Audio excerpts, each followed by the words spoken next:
You're listening to the Jefferson Exchange. Thanks for joining us. The JX starts today with the debrief, where JPR reporters discuss the stories they've been covering this week, including a psilocybin concert in Southern Oregon, a report about offshore wind turbines in California, and a controversial land auction in Josephine County. I'm Liam Moriarty, JPR's interim news director. I'm Roma Battaglia, science, environment, and politics reporter. I'm Justin Higginbottom, public health and safety reporter. And I'm Jane Vaughn, housing, homelessness, and education reporter. Welcome, everybody. Good morning. Hello. Justin, you went to an event that organizers called the first legal psilocybin concert in the world. What the heck was that?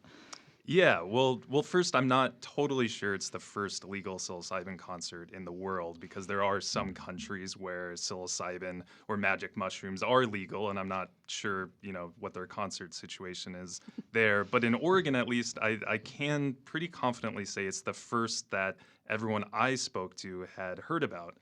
And so just some background, Oregon voters legalized psilocybin back in 2020. We were the first state in the country, actually, to do so. And a big reason was its promise in treating things like depression and PTSD and anxiety. It took a little while to implement that law. Psilocybin service centers started opening just around a year ago. And most have had this focus on one-on-one sessions with a licensed facilitator. Facilitators are required by law to guide people through their experience. They need to go through a licensed training program before they can work with clients. But group sessions, like the one I went to over the weekend, are also legal under this law. So if participants take a low dose, up to 5 milligrams, then one facilitator can oversee up to 25 people. And so that low dose won't have a huge effect. The highest dose possible under the law is 50 milligrams, so 10 times that low dose amount. But you'll still feel that low dose. You just won't be incapacitated. And the center called Shrooms Cafe, it's in Medford, they're interested in offering more of these group sessions to people. So what's the motivation? Why is the service center in Medford experimenting with these group sessions that seem more recreational, really, than therapeutic? Well, first is to increase access. So the one-on-one sessions with a high dose can cost thousands of dollars. And that's because when the psilocybin bill was passed, it was required to be budget neutral. So the costs of running the regulation side is made up by licensing fees for facilitators and these service centers. There's also pricey insurance that these centers need to have. And so those costs are passed down to clients. And people have been paying that. Some travel from across the country and even the world to come to Oregon to pay that, but those people tend to have the money to do so. So it's kind of limited the class of people benefiting from psilocybin. And also that high price has limited demand, so less people maybe than some expected are going to these centers. Some are doing pretty well, they're making money, but others are struggling or have even had to close in the last year. This concert I went to had a $42 entry ticket. A low dose of psilocybin was $10, so that's pretty affordable. Here's Joshua Traffigan, a licensed facilitator that was at the Shrooms Cafe for this concert. It's all about accessibility in this model. It's like we're going to be able to give mushrooms to way more people than like one-on-one. We're sitting there chipping away one-on-one like, okay, we've served 700 people through the state of Oregon. It's like with this model, we can serve 700 people in a week. So besides serving more people, it could also be pretty good business. I didn't get the sense that people at Shrooms Cafe were trying to get rich or anything. But they really believe in the benefits of psilocybin, even at this low dose, and this could make their center more sustainable. Interesting. So how did the concert go? It was good. I stuck around for it. I didn't take psilocybin. Too much of a nerd. I just observed. But a local DJ started playing music at around 5:30, and then people lined up and got their dose. The space is pretty comfy. They have couches and cushions and stuff. There are some private rooms if you feel like being alone. But once people take their dose, they have to stay in the facility for at least an hour. That's a state law. Or part of the rules of the state law. No one will physically stop you from leaving, but they're required to notify police if you do. And so people kind of just hung around at first. They talked in groups or scrolled on their phone. But around 30 minutes in, I did notice a change. People became more talkative. More people started approaching me, which was interesting because I could ask them about their experience. Some people started dancing to the music. And during this time, the facilitators just kind of hung back and observed. And they told me there can be benefits for people at this low dose, which they were watching, that you just become more open when you're taking this low dose. So it's kind of a healthier alternative maybe than going to a bar on the weekend. Interesting. So sort of seeing possible therapeutic effects, just not as formally and kind of more recreationally used. Interesting. Are there any legal risks to the organizers to having events like that lean more towards the recreational than the therapeutic use? Because that's kind of been what sold this whole concept to start with.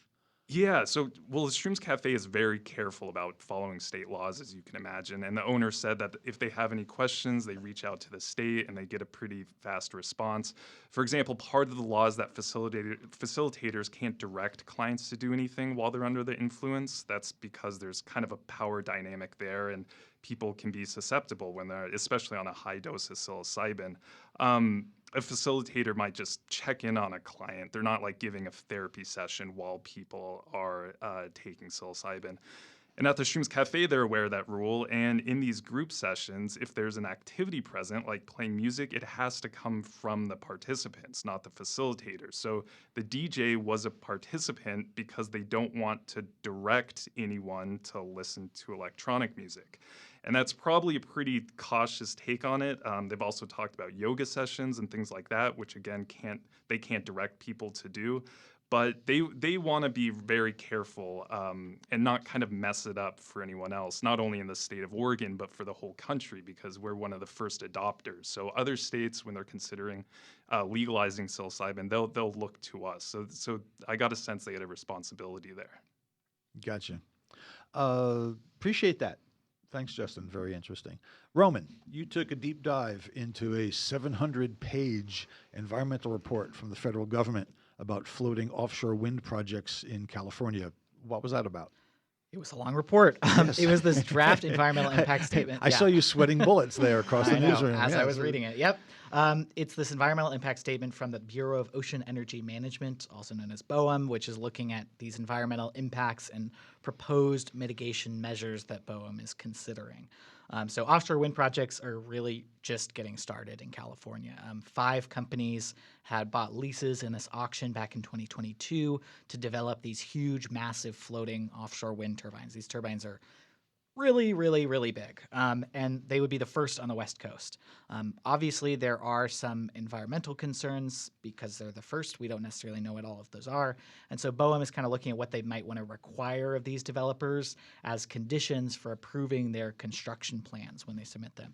So this report kind of goes over the environmental impacts that the construction and the operation of these offshore wind turbines could have both in the ocean and on the land when they have to, transmit that power back onto the land. So it just came out yesterday, and it's open for public comment through February 12th. What are some of the measures that the federal government lays out to try to minimize the environmental impact that these offshore wind turbines could have? Yeah, there's a lot of them. They listed 40 different possible mitigation measures. Some of them are kind of similar, but and not all of these would be implemented for every project. So this is kind of BOEM building a toolbox of things that they can use later when they're approving construction plans for developers. Maybe they can look and see, oh, we want to use this, this, and this for this specific project because this is the kind of impacts it could have. So some of the things, focus on air and water quality, recommending or enforcing use of alternative fuels in construction ships, reducing seafloor disruptions from anchoring. They don't necessarily go into a huge detail about each of the mitigation measures, but they kind of look at, here are some of the things and then look at a lot of the impacts. And then there's also, concern about birds or bats getting injured by these turbines. So some of the measures they had could include reducing the speed of the turbines seasonally when the birds or bats are more active. There also are other types of bird deterrents. They talked about, there's this study in Norway that I remember hearing about recently that showed painting one blade of the turbine black reduced bird fatalities by over 70% because it made the turbine more visible to birds, so they avoid it. Interesting. There's other measures like shielding to prevent electromagnetic radiation and different types of monitoring programs to kind of protect wildlife and the environment. So in the study, BOEM says that getting all of this stuff and these measures approved now will make it a lot quicker when they start getting those construction plans from developers. How long until we actually start seeing turbines out there off the coast? Yeah, I think it's probably going to be another few years before we really get these construction plans from developers, which all have to get approved by the government before they can start building. So according to the lease they signed back in 2022, they have 5 years to submit those plans for construction, which would mean they have until 2027. And then that review period by BOEM could take around 1 to 2 years, they say. And then once construction is approved, it'll probably take another 1 to 2 years before any turbines even start spinning. And that all depends on what's going on in terms of port construction. The construction has even begun on the port that will actually build and deploy these wind turbines in Humboldt Bay. So things could be delayed. We'll kind of have to see there. Now, a big question mark that hangs over all this is the election of former President Donald Trump. He's not a huge fan of wind turbines. No, he is not. So Trump has been kind of long against wind turbines. Kind of the general belief there is that he didn't like some of these land-based wind turbines that he says spoiled his view of the ocean from his golf course in Scotland. But since then, in his campaigns, Trump has made a lot of wild claims about wind turbines, including that they cause cancer and kill whales. There's no evidence that offshore wind farms kill whales, from what we can tell. But researchers are still looking at the impacts of these wind farms because they've never been deployed on the West Coast before. I saw an interesting research. They talked about the upwelling impacts. That's the movement of the ocean water on the West Coast that forces this nutrient-rich water up, and that's why we have really good fishing. And so they're still looking at a lot of this stuff. So Trump has promised to sign an executive order to kill these projects. We're not really sure how he could do that, but I think killing the federal funding that's going to these projects and then just having staff that is hostile to offshore wind development could very easily, shy away developers to offshore wind. Certainly could. All right, we'll see how that plays out. Jane, this week you covered a land auction in Josephine County. What happened there? Yeah, so there was a land auction of multiple parcels that the county was trying to sell. And some of them were forestry, and one of them had a house on it, so various different lots. It was a public sealed bid auction, and then the bids were opened Thursday morning. And it's been somewhat controversial. There's some reporting from the Rogue Valley Times that many residents had attended a County Board of Commissioners meeting on Wednesday to speak against the auction. Seems like mostly for environmental reasons. People have concerns about land getting logged or clear cut. There's been particular interest in a parcel of land called Pipe Fork, which has Pipe Fork Creek. It's about 320 acres. But interestingly, so the bids were opened yesterday, and Pipe Fork didn't receive any bids, and so it didn't sell. So tell us about the Pipe Fork parcel. So there's a local conservation group called the Williams Community Forest Project that had tried to buy Pipe Fork. They got over $2 million from this national nonprofit called the Conservation Fund to purchase it earlier this year.